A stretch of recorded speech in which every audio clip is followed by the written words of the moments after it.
सिद्धेभ्यः। ओम नमः सिद्धेभ्यः। जय श्री ओम नमः सिद्धेभ्यः। बोले अहिंसा परमो धर्म की। वैसी आवाज नहीं आ रही जितने लोग बैठे हुए। बोले देवादेव श्री महावीर भगवान की। समवषण महामंडल विधान की। आचार्य कुंद महाराज की। आचार्य गुरुदेव भगवत श्री विद्यासागर जी महाराज की। मुनि संघ की। साक्षात विराजमान ईश्वर श्री उत्तम सागर जी महाराज की। साक्षात विराजमान ईश्वर श्री कुंदू सागर जी महाराज की। समस्त आचार्य संघ की। प्रत्येक व्यक्ति भगवान की पूजा आराधना करता है, विधान भी करता है, लेकिन सबको एक सा फल प्राप्त नहीं होता। विचारने बिंदु ये है कि सबको एक सा फल प्राप्त क्यों नहीं होता है, इसके पीछे क्या कारण हुआ करता है। कोई भी धार्मिक अनुष्ठान हो, उसे करने से पहले उद्देश्य ध्यान में रखना पड़ता है। उद्देश्य के अनुसार ही फल की प्राप्ति हुआ करती है। जैसा हमारा उद्देश्य होता है वैसा ही फल प्राप्त हुआ करता है। मात्र क्रिया फलदायी नहीं होती, उसके पीछे छिपा हुआ उद्देश्य हमारे जीवन में महत्वपूर्ण हुआ करता है। आप भगवान की पूजा करने के लिए, दर्शन करने के लिए आए हैं। मैं आप लोगों से पूछना चाहता हूँ, आप भगवान को चाहते हो या भगवान से कुछ चाहते हो? दोनों बहुत अंतर है। भगवान की भक्ति करने वाला दोनों काम कर सकता है। भगवान को भी चाह सकता है और भगवान से कुछ चाह भी रख सकता है। जैसे कि कोई व्यक्ति भगवान से कोई चाह रखता है तो समझो भिखारी है, और यदि वह भगवान को चाहता है तो समझो सच्चा पुजारी है। मांगने वाला भिखारी होता है और चाहने वाला पुजारी होता है। वह भी मंदिर के बाहर बैठा रहता है, एक मंदिर के अंदर रहता है। एक बार एक भिखारी ने भीख मांगना बंद कर दिया एक भक्त को देख करके। आपको आश्चर्य होगा, वह रोज उससे भीख मांगता था, लेकिन एक दिन उसने देखा ये भगवान के मंदिर में क्या करता, मैं भी देखूं। भिखारी अंदर गया, जैसे अंदर गया उसने देखा यह भी भगवान से कुछ मांग रहा था। जिस भक्त से भिखारी रोज मांगा करता था, आज भिखारी ने देखा कि यह भी भगवान से कुछ मांग रहा है। मैं सामान्य भिखारी हूं, ये स्टैंडर्ड का भिखारी है। भिखारी तो दोनों हैं, बस मैं इंसान से मांगता हूं और एक भगवान से मांगता है। मांगने में अंतर नहीं है, मांग तो दोनों रहे। एक भगवान से मांग रहा है और एक उसने कहा मैं भिखारी से भीख नहीं मांगूंगा। जिसे श्रद्धा नहीं है कि भगवान की भक्ति करने से कुछ मिलता है, उसका पैसा लेकर के मैं क्या करूंगा। इतना तो श्रद्धा न होना चाहिए कि भगवान की भक्ति करने से सब कुछ प्राप्त हो जाता है। बाहर बैठा हुआ भिखारी कितना प्राप्त करता है? जो भक्त से मांगता है 2 रुपए, 5 रुपए, 10 रुपए, 20 रुपए, 100 रुपए, 500 रुपए। कि जो भगवान की भक्ति करता है उसकी तो कोई सीमा नहीं, उसे जो प्राप्त होता है। तो भिखारी बनकर के आप अपना लॉस क्यों कर रहे हो? भगवान की पुजारी हो, भगवान की पूजा करो, तुम्हें सब कुछ अपने आप प्राप्त हो जाएगा।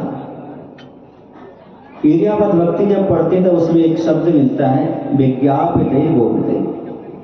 हे भगवान, मैं अपने दोषों को, अपनी चीज को आपके सामने बखान करूं तो क्या फायदा है?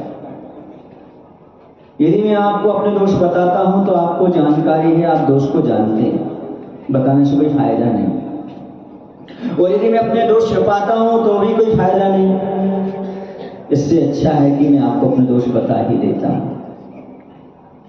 ऐसे में कहना चाहता हूं कि आप लोग भगवान से कुछ मांगते हो कि भगवान को पता नहीं आपको क्या देना है। सच्ची बात तो ये, भगवान को जो देना है वो आपको पसंद नहीं है, और जो आपको पसंद है वो भगवान को देना नहीं है। जो भाता है वो पाता नहीं, जो पाता है वो भाता नहीं, इसे सुख साता नहीं। भगवान चाहते हैं कि तू मेरे जैसा बन जा। भगवान ने जो कुछ छोड़ा है उससे पाने के लिए भक्ति कर रहे हो, कि भगवान ने जिसके लिए छोड़ा है वह पाने के लिए भक्ति कर रहे हो।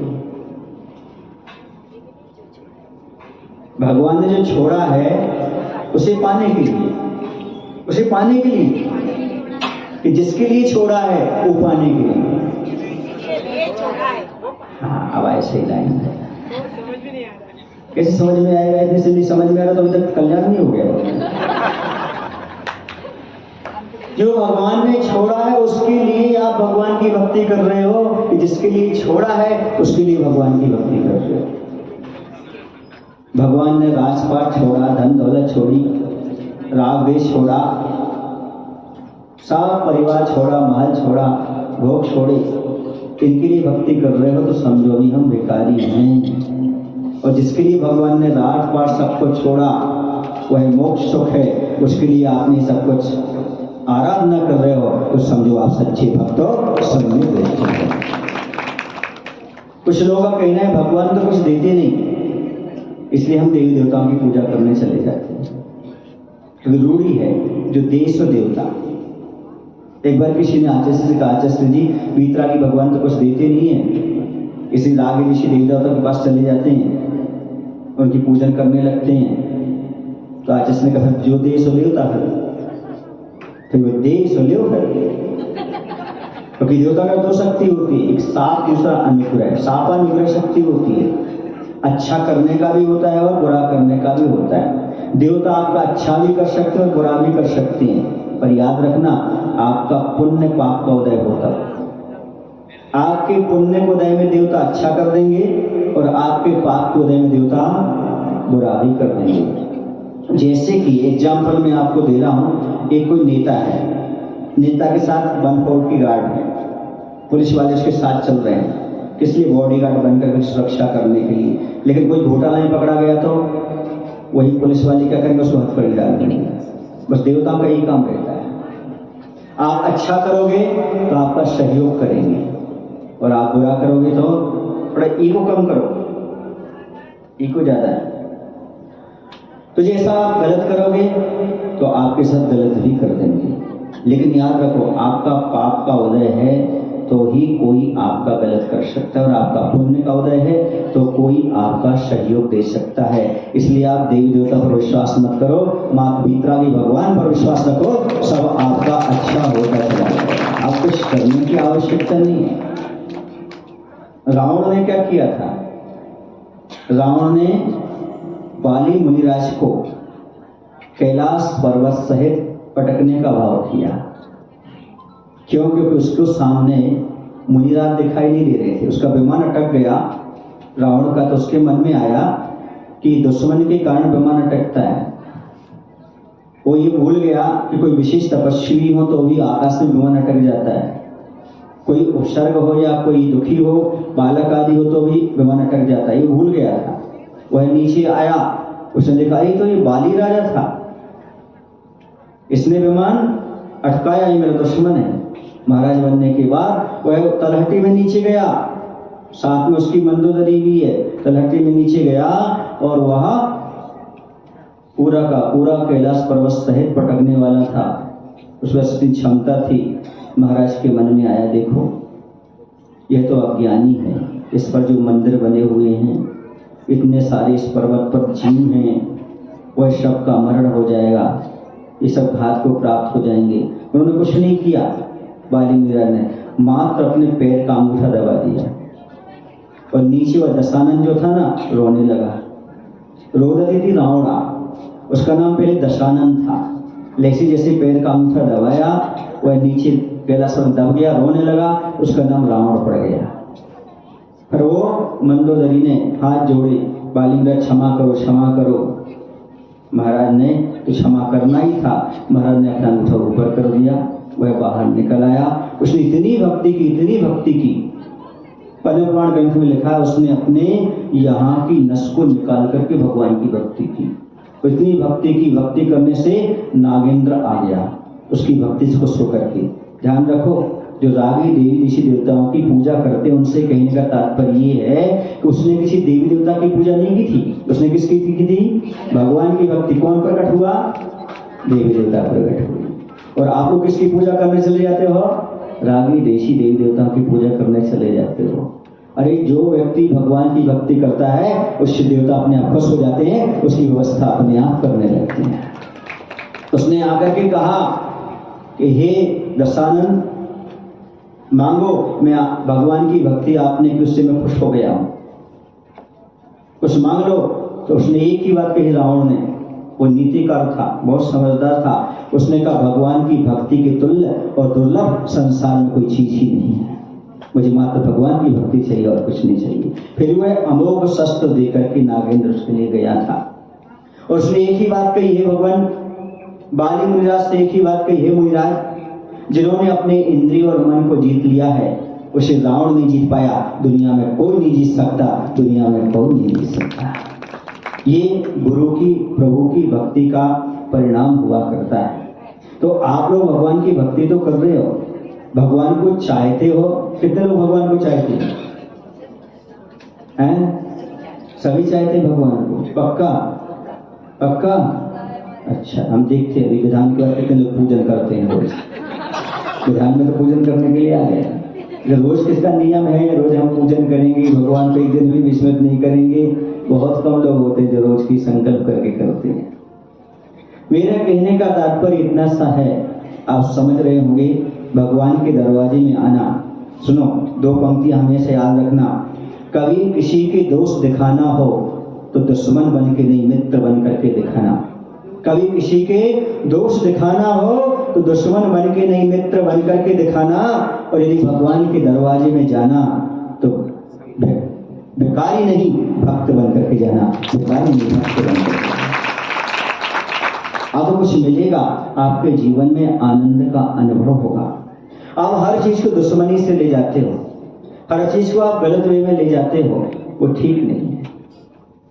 ये आपको ध्यान रखना चाहिए। आचार्य कहते हैं कि महाराज जी ने, किसी ने पूछा आचार्य से, आचार्य जी मान लो कोई हमारे घर में परिवार में कोई सदस्य है, वो मान लो बीड़ी पीता है, सिगरेट पीता है, ऐसा करता है, तीन चीजें कैसे छुड़ाएं हम उससे? शराब पीता है, कैसे छुड़ाएं? तो आचार्य ने एक ही जवाब दिया, उसे अपना बना करके, उससे नफरत करेंगे। आजकल महिलाएं यही होती हैं, अपना पति यदि तंबाकू खाता है, सिगरेट पीता है, उसकी बुराई करना शुरू कर देते हैं, चांदों से कहना शुरू कर देते हैं, आलोचना करना शुरू कर देते हैं। वो कहता है पीता हूं क्या कर लो, पत्नी को पीटने लगता है। फिर क्या करना? तो बड़े प्रेम से, प्रेम में वो ताकत होती है जो अच्छे से अच्छे व्यक्ति को भी पिला देते हैं। कहते सलाह सच्ची हो, सलाह सच्ची हो तो कोई भी राह पर आ सकता है। सलाह सच्ची हो तो कोई भी राह पर आ सकता है, और मंजिल पक्की हो तो कोई भी राह पर चल सकता है। प्रेम से बंधो, इंसान तो क्या, मनुष्य तो क्या, पत्थर भी पिघल सकता है, पत्थर भी पिघल सकता है। तो आचार्य ने बहुत अच्छा तरीका बताया, सामने वाले को कैसे समझाएं, कैसे उसकी कमजोरी को दूर करें। तो आचार्य ने कहा, एक छोटा सा बच्चा होता ना, बच्चे ने मान लो चाकू पकड़ लिया, वो बच्चा नहीं जानता चाकू से क्या हानि होती है। स्वयं का भी घात कर सकता है, तुम्हारा भी चाकू से घात कर सकता है। फिर क्या करना? बस एक हाथ में मां लड्डू लेती है, ले बेटा ले, उसका उपयोग कहाँ जाता है, मन कहाँ जाता है? लड्डू को, लड्डू पकड़ना जाता है, धीरे से चाकू छुड़ा करके बाजू में रख लेते हो, लड्डू खाने लगता है, बस चाकू समाप्त हो जाता है। बोलो ना माता हो। बस इसी प्रकार से जो कोई भी अपने परिवार का सदस्य है जो कोई भी व्यक्ति है, और मैं यही कहना चाहता हूँ आपसे, आप जो रागी देशी देव देवताओं के पास जा रहे हो ना, एक घातक है। मैं आपको बीतरागी प्रभु की शरण दे रहा हूँ, जो लड्डू के समान है, उसे ग्रहण कर लो, आपका वह घातक शस्त्र अपने आप छूट जाएगा। उससे आपको मिथ्यात्व मिलने वाला है, संसार में परिभ्रमण ही मिलने वाला है, कभी आपका कल्याण का रास्ता खुलने वाला नहीं है। इसलिए कभी उसको स्वीकार नहीं करना। देखो एक बात बताऊं आपको, जब युद्ध चल रहा था, युद्ध होने वाला था, तो श्री कृष्ण के पास दुर्योधन भी गया और अर्जुन भी गया। एक कहाँ खड़ा हुआ जब वो लेटी थी, तो एक सिर के पास खड़ा हुआ और एक पैर के पास। पूछो क्यों? क्योंकि विनयवान पैर के पास खड़े होते हैं और अहंकारी सिर के पास खड़े होते हैं। सिर के पास बोलने से कुछ नहीं मिलता, चरणों में जाने से सब कुछ प्राप्त हो जाता है। और जब उन्होंने आंख खोली तो सबसे पहले कौन दिखा? अर्जुन दिखा। क्यों? क्योंकि अभिमानी को दूसरा नहीं दिखता और दूसरे को अभिमानी भी नहीं दिखता, लेकिन विनयवान को दूसरे भी दिखते और दूसरे को विनयवान भी दिखाई देता है। तो आपको मालूम है सारी सेना किसके पल्ले पहुंच गई थी? बोलो ना, सारी सेना दुर्योधन के पास। इनके पास कौन बचा था? मात्र श्री कृष्ण बचे थे। किनके पास? अर्जुन के पास। अब दुर्योधन अपने आप में खुश हो रहा है, बहुत अच्छा बहुत अच्छा बहुत अच्छा। क्यों खुश हो रहा है? इसलिए खुश हो रहा है कि मेरे पास पूरी सेना आ गई और कृष्ण तो कोई हथियार भी नहीं लेंगे, कुछ भी नहीं करेंगे, अब तो हार गया, अब तो हार गया, अब तो हार गया, ऐसा उनके विचार में, मन में विचार आया। लेकिन जैसे ही भीष्म पिता को मालूम पड़ा कि कृष्ण किसके हाथ पहुंच गए? अर्जुन के। और सारी सेना किसके हाथ? तो भीष्म पितामह ने एक ही बात कही होगी, मेरी भाषा में सुना दूंगा आपको। उन्होंने एक ही बात कही, पूरा पावर हाउस आ गया है अर्जुन के हाथ में और बिजली का करंट पहुंच गया है दुर्योधन के हाथ में। अब पावर हाउस सारा कंट्रोल होने वाला है। ऐसे हमारे बीतरागी भगवान पावरफुल हैं। सारे देवी देवता करंट के अनुसार, भगवान के अनुसार चलते हैं। इसलिए एक बार बीतराग प्रभु को अपना लो, सारा का सारा काम आपका होता चला जाएगा। बस कृष्ण जी ने एक ही शिक्षा दी है अपने जीवन में, मित्र तो बनना पर स्वार्थी नहीं, जीवन रथ का सारथी बनना, सारथी बनना, तभी तुम सच्चे मित्र कहलाओगे। स्वार्थी होते हैं वो कहीं के नहीं रहते, जो सारथी बनकर के चलते हैं वो वास्तव में बहुत अच्छा काम करते हैं। बोले महावीर भगवान की जय। आचार्य विद्यासागर जी महाराज। साक्षात विराजमान एक साथी गुप्त सागर चलते हैं मुनि श्री उत्तम सागर महाराज जी की शरणागति में। हाँ, दो चार बात में कुछ तो बोलिए। हाँ,